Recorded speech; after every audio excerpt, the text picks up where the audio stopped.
एक पुराना और सुनसान जंगल था, काला वन। कहते हैं सूरज की किरणें भी इस जंगल में उतरने से डरती थी। पेड़ों की टहनियां ऐसे मुड़ी हुई थी जैसे किसी अदृश्य ताकत ने उन्हें जकड़ रखा हो। रात के सन्नाटे में वहाँ से कभी कभी अजीब सी मशीनों की आवाजें आती थी, धातु के रगड़ने की, गियर घूमने की और बिजली की भिन भिनाहट की। लोग कहते थे उस जंगल के बीचों बीच एक पुराना ब्रिटिश काल का तहखाना है, वही रहता है एक पागल वैज्ञानिक रघुवीर सिंगानिया। कभी वो शहर के सबसे होशियार वैज्ञानिकों में से एक था। सरकार के लिए बड़े बड़े प्रोजेक्ट्स पर काम किया था, लेकिन एक दिन अचानक गायब हो गया। कहा जाता है कि उसने मृत्यु को हराने वाली मशीन बनाने का दावा किया था और उस दिन के बाद उसे किसी ने नहीं देखा। जंगल के बीचों बीच मिट्टी और बेलों से ढका हुआ एक भारी लोहे का दरवाजा था। दरवाजे पर लिखा था प्रोजेक्ट अमरत्व एक्सपेरिमेंट 09। अंदर जाने का रास्ता बहुत संकरा था, जैसे कोई पुरानी खान। दीवारों पर जंग लगे पाइप, टूटी ट्यूबलाइट्स और पुरानी तारें लटक रही थी। अंदर हवा में एक तेज धातु की गंध थी, जैसे किसी पुरानी लैब का शव सड़ रहा हो। वहीं अपने झुर्रियों से भरे चेहरे और खून भरी आंखों के साथ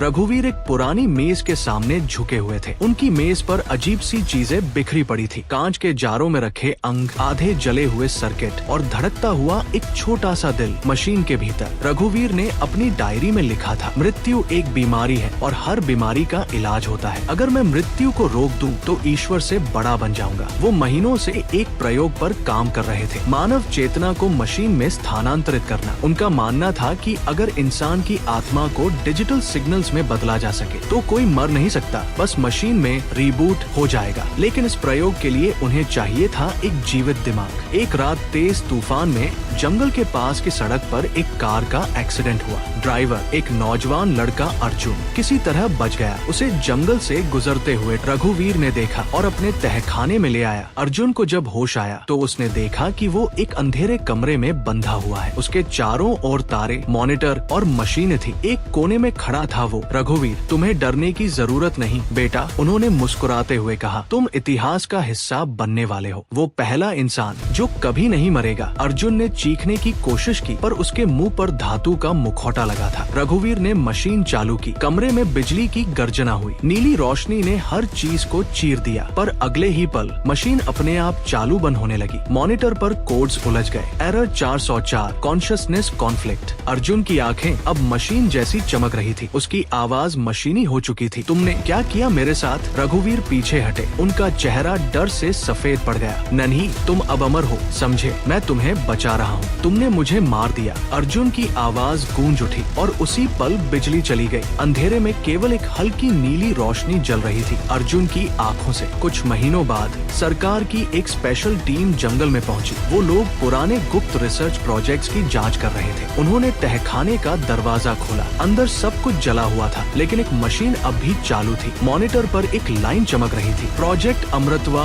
एक्टिव यूजर अननोन। टीम के एक सदस्य ने धीरे से कहा, क्या किसी ने इसे बंद किया? दूसरे ने जवाब दिया, नहीं, ये खुद चल रही है। और तभी स्पीकर से आवाज आई, वापस चले जाओ, ये मेरा संसार है। सारे मॉनिटर एक साथ जल उठे। मशीन की स्क्रीन पर अब दो चेहरे थे, रघुवीर और अर्जुन, एक दूसरे में घुले हुए, जैसे दो आत्माएं एक ही डिजिटल शरीर में कैद हों। टीम के लोग जैसे तैसे बाहर भाग निकले। उन्होंने जंगल को रेड जोन घोषित कर दिया। लेकिन उस रात जब टीम शहर लौटी, उनके लैपटॉप अपने आप चालू हो गए। स्क्रीन पर वही लाइन फिर उभरी, प्रोजेक्ट अमृतवा ट्रांसफर सक्सेसफुल। और अगली सुबह उनमें से एक वैज्ञानिक गायब था। काला वन आज भी वही है। कभी कभी रात के सन्नाटे में जंगल की गहराइयों से एक धीमी मशीनी हंसी सुनाई देती है। कहते हैं रघुवीर और अर्जुन अब मशीन नहीं रहे, वो एक नया रूप बन चुके हैं, डिजिटल देवता जो अपनी अगली प्रयोगशाला खोज रहे हैं। शायद तुम्हारे कंप्यूटर में